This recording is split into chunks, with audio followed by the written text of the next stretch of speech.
Welcome back to a brand new episode of Charm City Beat. It is Purple Friday. The Ravens are back. The 2023 season is here. Let's talk about it, gentlemen. So the Ravens gear up for the season opener against the Houston Texans. Right out the gates, what are y'all thinking, man? Harbaugh is 11-4 in openers in his career. I think he has an even better record against rookie quarterbacks in his career. So you put those two things together. CJ Stroud's coming in for Houston. It's a perfect storm of I think we're looking at possibly a huge win for the Ravens. Yeah. Yeah, let's go back in the past here. 2019, week one, Lamar goes off. 2020, Lamar goes off. 2021, there's a pattern there with Lamar in week one games. Yeah. Even with last time with the game against Miami, home opener, he went off. Defense did not. Yeah. So he likes these early games. It's still warm. It's still nice out. No. So yeah. Yeah, I mean, obviously, all eyes on the offense. I think a majority of the eyes are on the offense. Actually, there's a lot to prove. You have I mean, I was actually watching Odell Beckham's last. I think. Well, actually, it was the press conference after Wednesday's practice, and I got this sense of maturity about him that I've never really seen, and it's one of the things like you try not to get too hyped.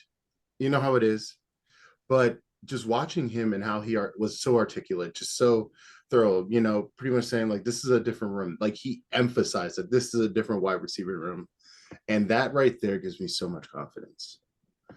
Yeah, I mean, I feel like all spring and summer, honestly, he's been preaching how he feels renewed. It's a new season for him, but he feels like a rookie again. And he's excited and he's bought into what the Ravens are building.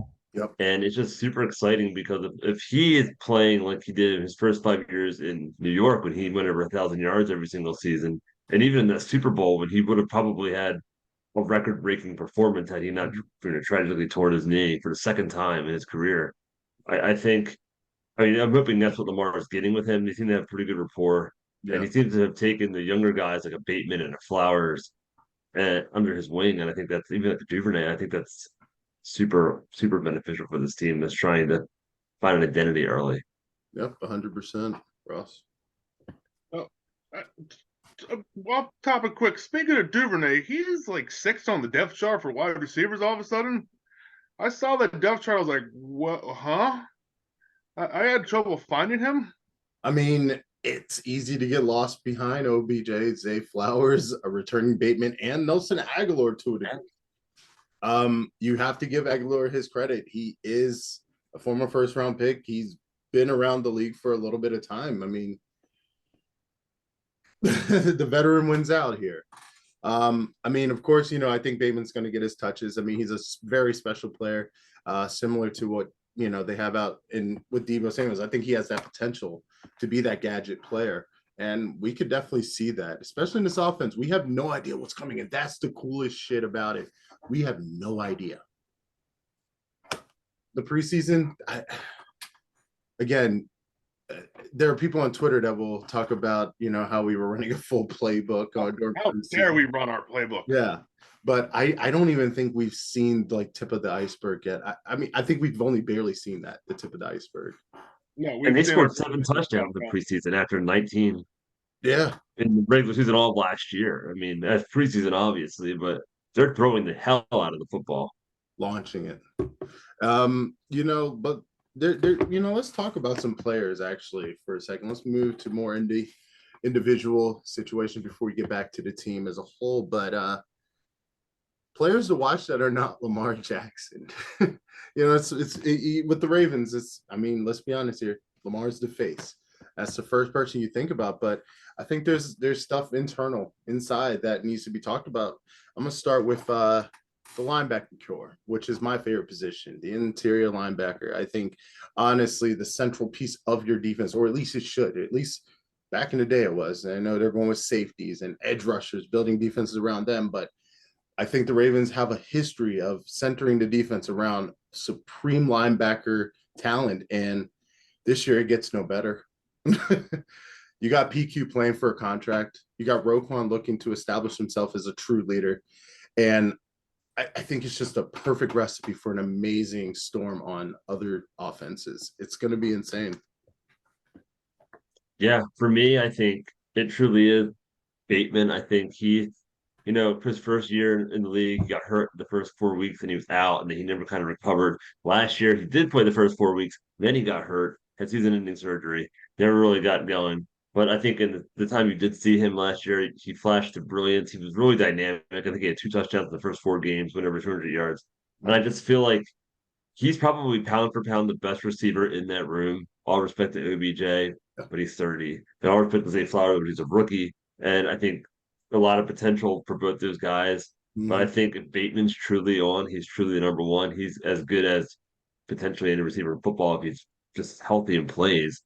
And I think his ability to burn the field deep, his ability to be physical underneath, I think that's going to be the true cog and whether or not this Ravens offense can take that next step under Monken. Because I think as you saw the playoffs last year, we desperately needed a wide receiver. We just didn't have one. And I think he could be the true answer. Yeah. Ross?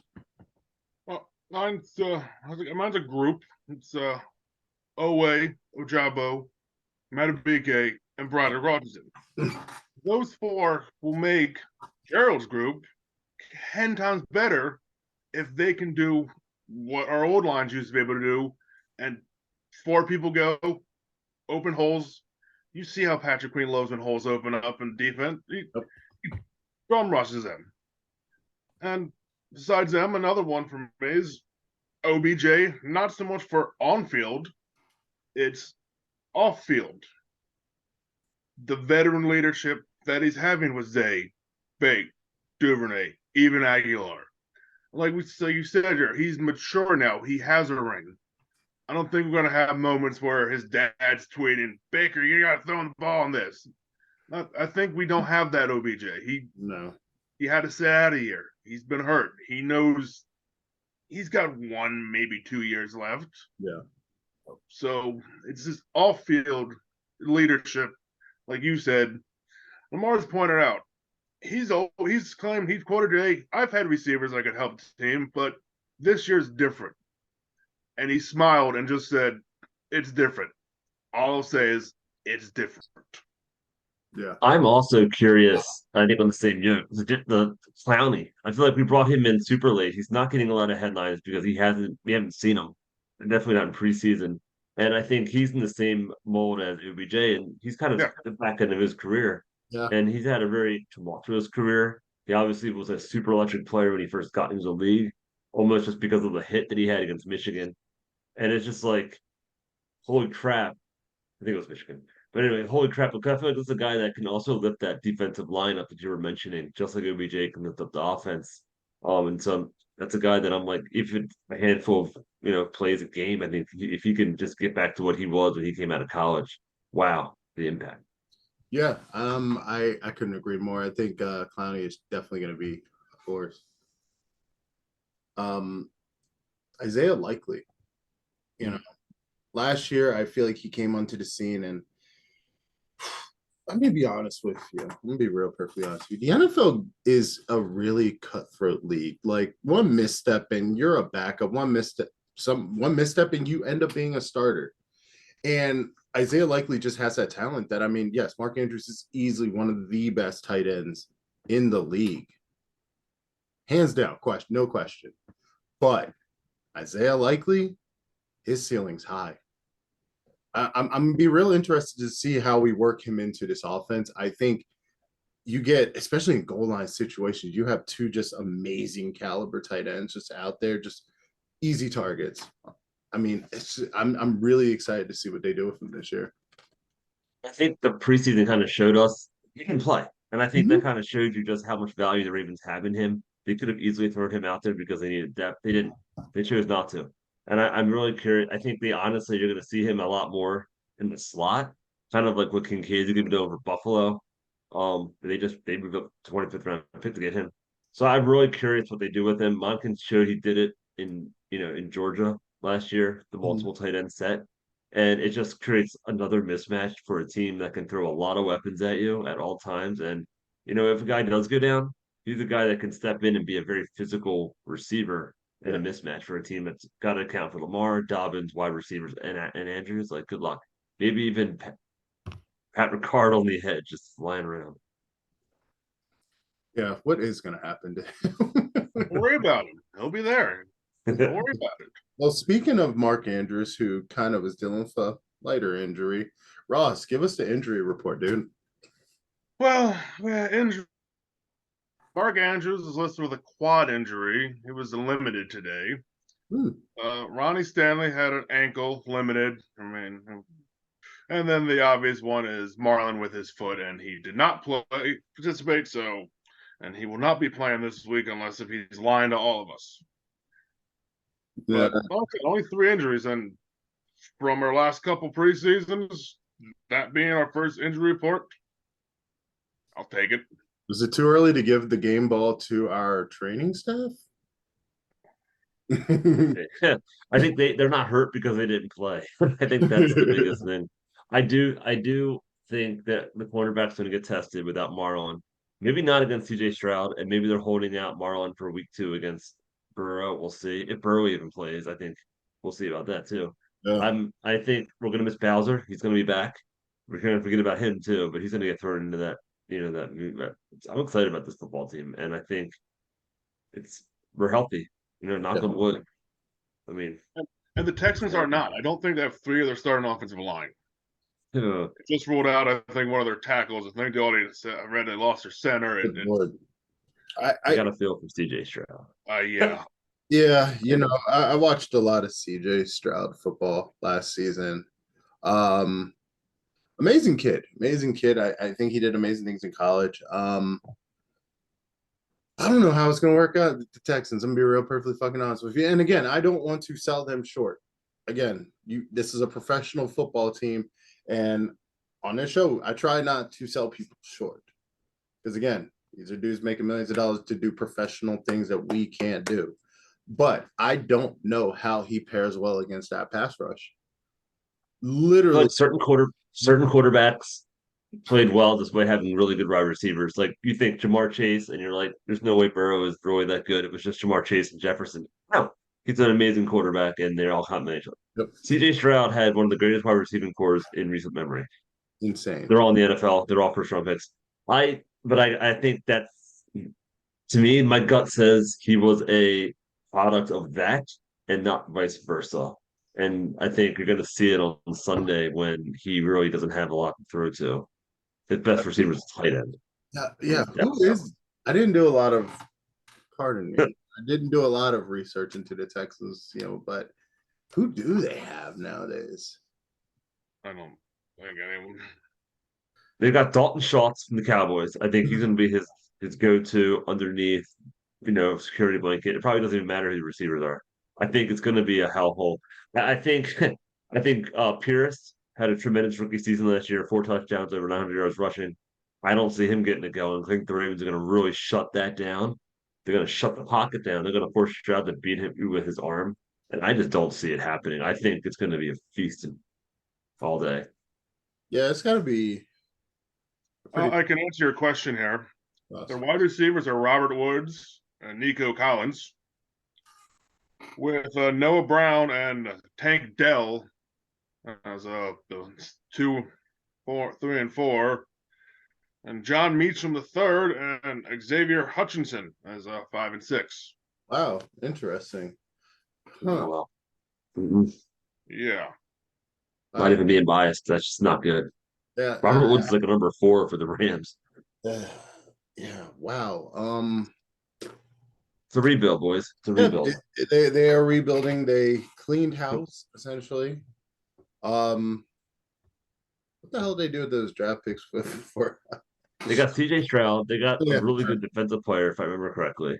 But you can't build room overnight. And they just don't have DeAndre Hopkins to help out Watson type of thing. And we beat the hell out of that team 40-something.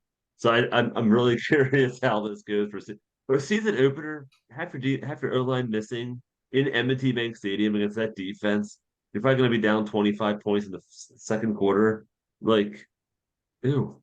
He might even get benched. I wouldn't be shocked. to Oh my protect them. gosh. If the backups, I mean, if the starters are on the sideline in t-shirts, that's a sign of a great Sunday. That would be a sign of a great Sunday. I mean, what can I say, man? I mean, no bias. Again, not trying to sell. I mean, let me get into that. The other caveat is this Ravens team, where's their maturity level to not play to the talent? We've seen this time and time again, over the course of time. The Ravens will play down to the talent and it gets them caught up. Look at the last stretch at the end of the season last year. There were some games where we probably should have pulled out a win, but shit happens. Where's the mentality? I mean, like we said, we talked about the maturity, at least of OBJ. Roquan's there. There's a lot of veteran leadership that is there that we shouldn't be in that position. But again, here's hoping it doesn't happen. I feel like the word is exhausted. Like I feel like as fans, we're exhausted by this narrative. The Ravens are probably exhausted. I think this team is legitimately Super Bowl or bust, and I think it's because of those veterans you spoke of. And it's literally like we have so much bigger business right now. Let's just stay healthy and play football. And if Lamar Jackson can make it through this season for the first time in recent memory, like we're going to have a lot of wins because this team is going to be very hard to beat because they're very good on defense. They have a Hall of Fame kicker. They have a very strong punter. Their offense is very good. They have one of the greatest dual threat quarterbacks in the history of mankind. And I just feel like put all that together, and health is really the biggest thing Yeah, because they were in all those football games last year, healthy or not healthy. They were beating the Buffalo Bills. They should have beat the Dolphins. Like I think they set the record for most 10-point leads in the second. I don't remember what it was. It was something ridiculous like that. They lost half those football games. yeah. I'm much with Jordan. It's health. Look at the last 2 years. Where were we when Lamar Jackson got hurt? The number one seed in the AFC. If he could stay healthy. Easily, even with Lamar struggling, even with any of the struggles we're having, even with last year blowing all those fourth quarter leads. I kept getting tired of seeing the pictures show up of this and then this. How did this happen? Why do they keep adding more to them? And somehow we were still in it until he got hurt. Yeah. And even then, we still made it with a quarterback who couldn't have thrown the ball 12 yards. We literally could have won that game, which is also shocking. Just because should have won that game. We beat the Bengals. Our quarterback fumbling the balls while they won. Our offense. We beat their offense. Yeah, and that's where Dobbins was very upset after the football game because he wanted that ball. Yeah. And I think that's another narrative to watch this year is just how he's reacting. The whole running back thing across the league, he's not healthy. But I feel like he hasn't produced to get paid yet. He's showing flashes, the potential is there. He needs a big year. I think the Ravens are going to rely on him heavily. But again, that's a huge running back class. They kept a non-drafted rookie Mitchell he's probably going to return kick. But I just feel like there's a lot going on there. But Dobbins going to have a huge year, and it just adds to this offense a little more. And that's the guy that you would want to give the ball in a situation like that. And it just shows the dysfunction of Ravens offense last year. No one knew anything was going. Chaos. The fact that we were in that game and all. Dobbins was going to rush the ball 15 times, and no matter where it was in the game, he was done. Yeah. Yeah. And that's a career high for him, by the way. I don't know if you knew that. 15's all he's ever had. Yeah, that's unbelievable. That's to the point where he didn't run him at all in the fourth quarter of that one game. Yeah, keeping your premier running back on a pitch count, that's silly to me, but I love Gus Edwards. He's amazing. Great change of pace, but it should not be a 1-2 punch. It should be a Dobbins throw Gus, where you need really tough yards late in games. Hill's a great third down back. But Dobbins has great hands. Engelman Dobbins. Is it the second greatest running back in Ohio State history behind the Titans? So it's like you have a guy that untapped potential that I would say 10 years ago would have gone in the first round easily. But because of the dynamic of the league, he went in the second round. And he's still a really good player. I've always said with JK's potential, we got to steal. We've got a huge steal. Like you said, any other decade, that's a first round pick to the Browns or somebody, whoever the hell is the first pick that season. Somebody will ruin him. But again, the Ravens are essentially not ruining him, but wasting him. I don't know what a lot of and let me just set this straight. I hope that this season we don't compare a lot or even have to speak Greg Roman's name too often, but I don't know the dynamic, the friendship, the relationship that Greg Roman and JK had. Clearly, it was weird. There's no way that his health is that much in question. If his health's that much in question, he shouldn't be out there on the field. So I am excited to see what he can do in Monken's offense. I think he can handle the flat passes. I think if you give him enough touches, he's going to help control the pace of the game, and that's the Ravens, at least historically, been the Ravens' mindset. I don't know what it's going to be this year, but we're going to find out soon. Going across Ravens walk, the Orioles are sitting in uncharted territory right now. I mean, just again, this has been a fairy tale season. We're watching this as it unfolds. Each week, you're just amazed by something. I mean, baseball is 100 and some games, so there's always some disappointment mixed in there. But one thing is consistent by the Orioles. After Monday's win against the Angels, they sit at They sit at 84 consecutive series of 2+ games without being swept, which is currently the best streak in not just the American League like this year, but ever. History. The Orioles are sitting on that. Prime for October. Come on, man. And it's since Adley Rushman came up last May.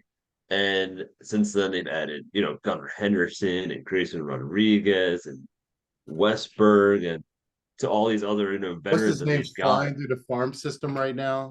Jackson Holiday just started. Yes. I mean, this past week, Jackson Holiday debuted at Norfolk. I mean, he went from low A to triple A all in the same year. Just It's like that. unprecedented.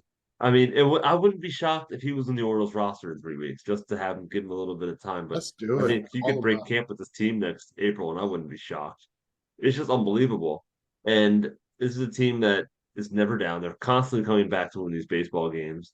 The pitching staff, I don't know if you guys knew this, but this week they set the franchise record for most strikeouts thrown in a single season, which, considering they had a season with 4 20-game winners, that's pretty remarkable. I do understand it's an era where everyone's swinging for the fences and it's strikeout or homer, but I mean, it's the Orioles. I mean, that Yeah. should not be, that's not a thing we do is pitch well. Here we are. And I think that's a big Yeah. reason why they're multiple games up on Tampa Bay Rays with a few weeks to go. I mean, the ALDS is in 4 weeks, boys.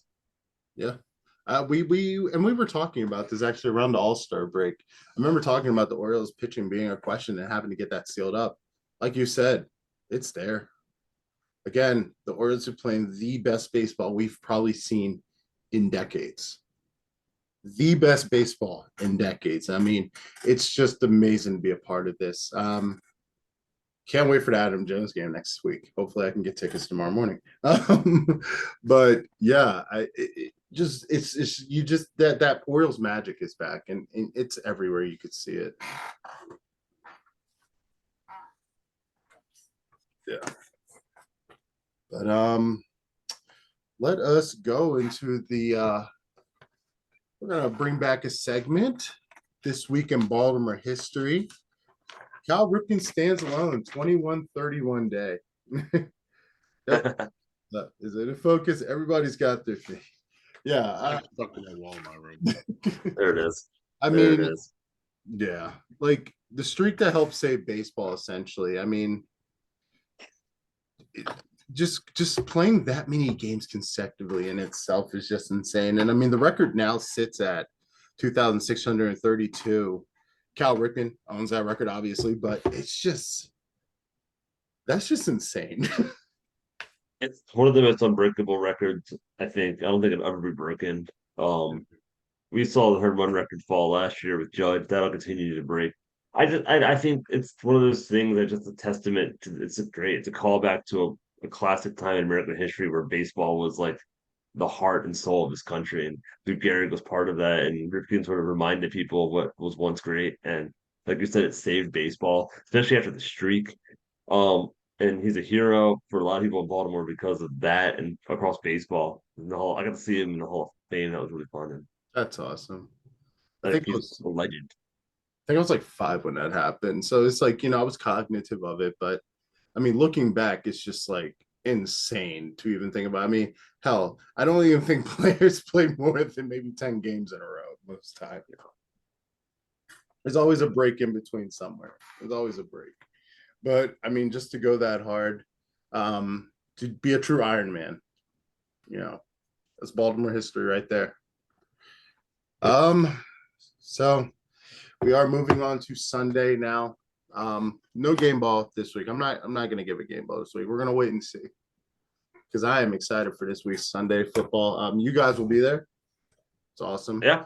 So stoked for you guys. I have to work, unfortunately, but I will be at the Ravens Purple Kickoff Party tomorrow at Power Plant. Not a commercial at all right there, but I will be there. If you see me, say hi. Any last words, Jordan? I think we will ultimately be giving the game ball to Todd Monken on Monday, and it's because of a new look offense that's probably going to put up 40 or 50 points on the Houston Texans. No lie, I think we're going to see that offense come into the tunnel.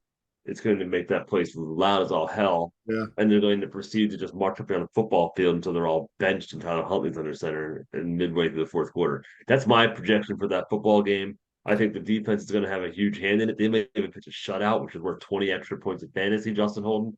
So I think that's going to be exciting. I agree. The only difference is I think it'll be Josh Johnson because I don't think Huntley's playing. Oh, yeah, go. He's not on the injury list, which surprisingly, but hell, why not let Josh play? Like I said, I think where Lamar's going to be wearing his bucket hat and sunglasses by the fourth quarter. I think it's going to be Miami 2019 all over again.